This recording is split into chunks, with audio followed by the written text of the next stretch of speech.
নবী করিম সাল্লাল্লাহু আলাইহি সাল্লাম বলেছেন আল ফাম ওয়াল ফারাজ। এক্ষেত্রেও তিনি দুটি বিষয়ের কথা উল্লেখ করেছেন, তার একটি হলো মুখ, আরেকটা হলো লজ্জাস্থান।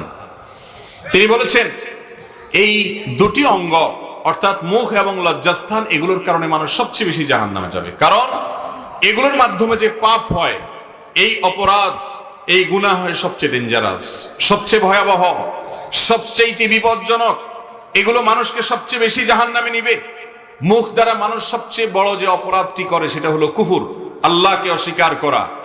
কুফরিমূলক যত উক্তি মানুষ মুখ দিয়ে করে সেগুলো হলো সবচেয়ে বড় অপরাধ যা মুখ দিয়ে সম্পাদন করে, মানুষ সম্পন্ন করে। আর এই মুখ দিয়ে মানুষ হারাম খায়, এই মুখ দিয়ে মানুষ মিথ্যা কথা বলে, এই মুখ দিয়ে মানুষ গীবত শিকায়াত করে, এই মুখ দিয়ে মানুষ গালমন্দ করে, এই মুখ দিয়ে মানুষ মানুষকে আঘাত করে, এই মুখ দিয়া শত সহস্র অন্যায় এবং অপরাধের কাজ মানুষ করে।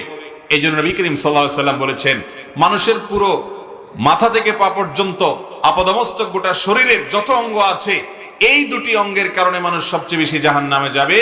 তার একটি হলো মুখ।